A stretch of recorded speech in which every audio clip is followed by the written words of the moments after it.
राजनीति और गुटबाजी पर्याय हैं।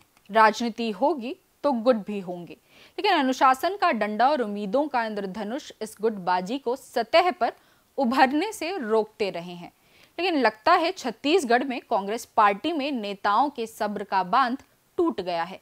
पार्टी के वरिष्ठ नेता राज्य में किसी और को कमान सौंपने की मांग कर रहे हैं, तो दूसरी ओर नेता प्रतिपक्ष ऐसे नेताओं को सीधे सीधे चमचा घोषित कर रहे हैं। और इन सब के बीच सत्ताधारी भाजपा कांग्रेस के इस जूतम पैजार के मजे ले रही है।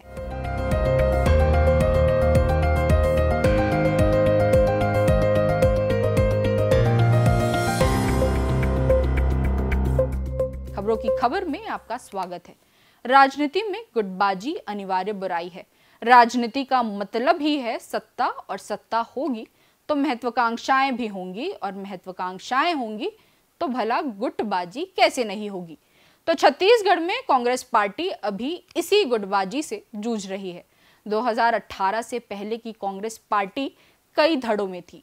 बड़ी मुश्किल से भूपेश बघेल ने सबको एक मंच पर लाया और फिर कांग्रेस सत्ता में आई। लेकिन चुनाव जीतने के बाद भूपेश बघेल, टीएस सिंहदेव, चरणदास महंत और ताम्रध्वज साहू किस तरह मुख्यमंत्री बनने की रेस में थे, और उनके समर्थक विधायक किस तरह गुटों में बटे हुए उनके साथ साथ घूम रहे थे, ये दृश्य किसी से छुपा नहीं है।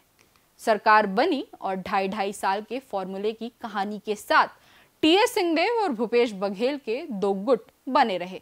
बीच में इस तस्वीर में पार्टी के अध्यक्ष मोहन मरकाम भी आए, लेकिन मोहन मरकाम कब इस पूरे परिदृश्य से बाहर हो गए, ये तो शायद उन्हें भी नहीं पता चला होगा। फिर 2023 के चुनाव में कांग्रेस पार्टी की सरकार गई और पार्टी के भीतर इस बात पर चर्चा शुरू हुई कि कांग्रेस पार्टी के किस नेता ने कांग्रेस पार्टी के ही किस किस नेता को हराने के लिए अपना तन मन धन सब लगा दिया। लेकिन ये सब बंद कमरों में होता रहा, बस उसकी कानाफूसी कमरों से बाहर आती रही।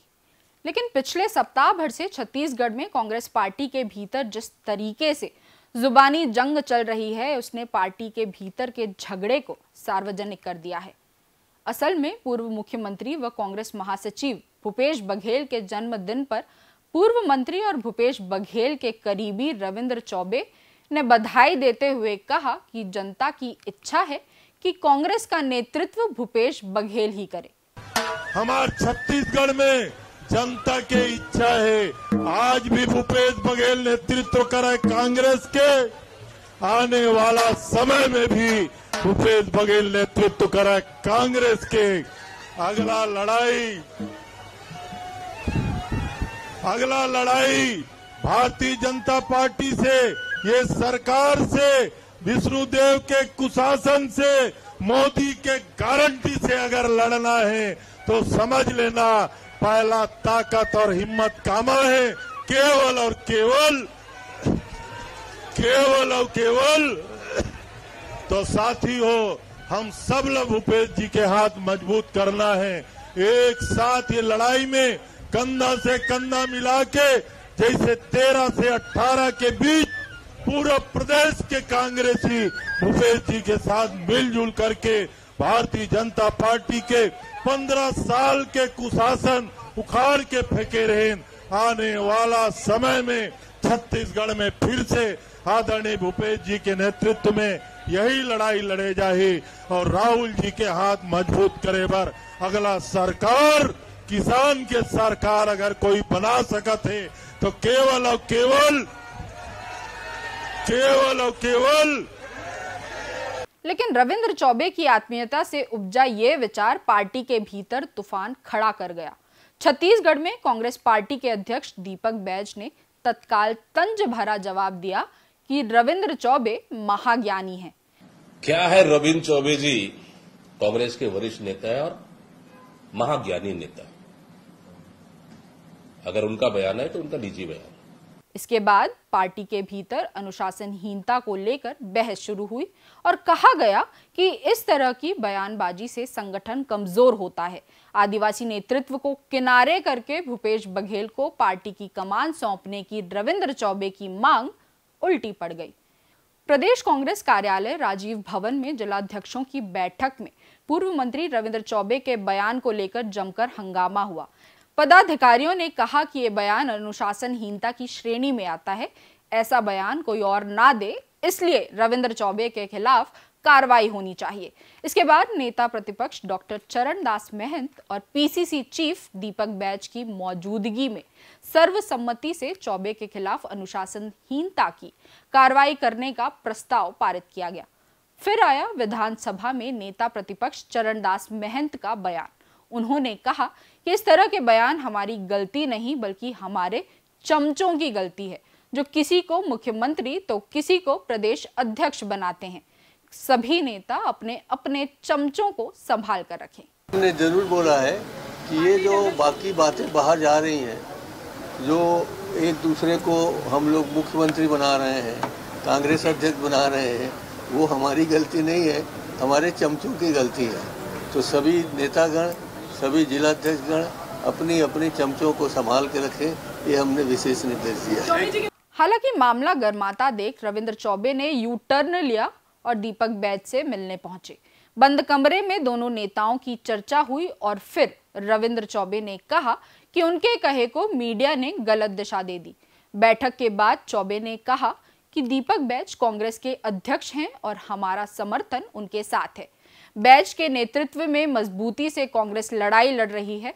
दीपक बैज बहुत ही परिपक्व नेता हैं। पूर्व मंत्री चौबे ने आगे कहा कि भूपेश बघेल के जन्मदिन पर कई बातों को भ्रमपूर्वक फैलाया गया, मीडिया पर बातों को गलत तरीके से पेश किया गया। भूपेश बघेल जी के जन्मदिन में कही हुई मेरी बात को भ्रमपूर्वक जो बातें सामने आई, मैं फिर से इसीलिए राजीव भवन आ करके माननीय बैज जी के सामने, आप सबके सामने, आदरणीय के हम पूरे साथ हैं। पूरा कांग्रेस एकजुट होकर के दीपक बैज जी के नेतृत्व में भारतीय जनता पार्टी के साथ लड़ाई लड़ रही है। आगे भी हम इस लड़ाई को जारी रखेंगे।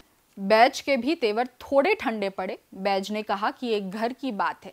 चौबे हमारे वरिष्ठ नेता हैं, मध्य प्रदेश से लेकर छत्तीसगढ़ में मंत्री पद में रहे हैं। आने वाले समय में हम लोग पार्टी को मजबूत करने की दिशा में काम करेंगे। पार्टी की बात है, हमारे घर की बात है, वो उस बात को हम लोग घर अंदर चर्चा हुई है, घर के अंदर बात हुई है।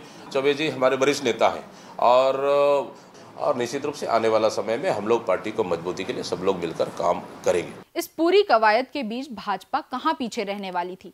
महंत की नसीहत को भाजपा ने कांग्रेस पर हमला करने का मौका बना लिया।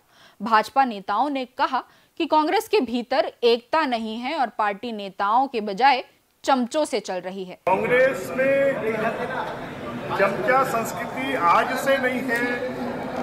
कांग्रेस का जब से निर्माण हुआ तब से चमचा संस्कृति चल रही है और वो आज भी जारी है और इसीलिए कांग्रेस रसातल में जा रही है और वो जाती रहेगी। ट्रायंगल ऐसा क्षेत्र होता है, बरमूडा में है पूरा एक ट्रायंगल क्षेत्र, जहाँ से आज तक कोई जहाज वहाँ से निकला तो उसका पता नहीं चला। तो वैसा ही कांग्रेस का जहाज है, ट्रायंगल में फंसा है, उसको डूबना निश्चित है। ये तो तीन स्पष्ट दिख रहे हैं। दीपक बैज जी एक तरफ अलग बोलते हैं, महंत जी अलग बोलते हैं, भूपेश जी अलग बोलते हैं। तीन ट्रायंगल में कांग्रेस फंसी है। छत्तीसगढ़ बीजेपी ने इस पूरे मामले पे चुटकी लेते हुए सोशल मीडिया पर कार्टून पोस्ट कर कांग्रेस भवन को चमचा भवन बताया। इस पर पलटवार करते हुए बैज ने कहा कि भाजपा को अपने भवन का नाम नमक हराम भवन रखना चाहिए। तो फिर भारतीय जनता पार्टी के भवन में नमक हराम वाला भवन रखना चाहिए, क्योंकि नमक हराम का शब्दों का प्रयोग देश के प्रधानमंत्री के लिए किन्होंने किया था पता है आपको? सुब्रमण्यम स्वामी ने किया था कि देश का प्रधानमंत्री नमक हराम है। ये उनके भारतीय जनता पार्टी के नेता ने कहा था, हमने नहीं कहा। तो उनका भवन का नाम भी यही रख देना चाहिए, नमक हराम भवन। हालांकि भाजपा कांग्रेस के बीच बयानबाजी जारी है, लेकिन छत्तीसगढ़ कांग्रेस में उठी एक मांग ने बता दिया है कि कांग्रेस किस हालत में है। ऊपर से चरणदास महंत की चमचा वाली नसीहत ने सवाल उठाए हैं कि क्या यह नसीहत वफादारी पर शिकंजा कसने की कोशिश है या किसी खास खेमे पर सीधा वार। एक तरफ समर्थकों की आवाज, दूसरी तरफ नेताओं की सीख और तीसरी तरफ विपक्ष का हमला।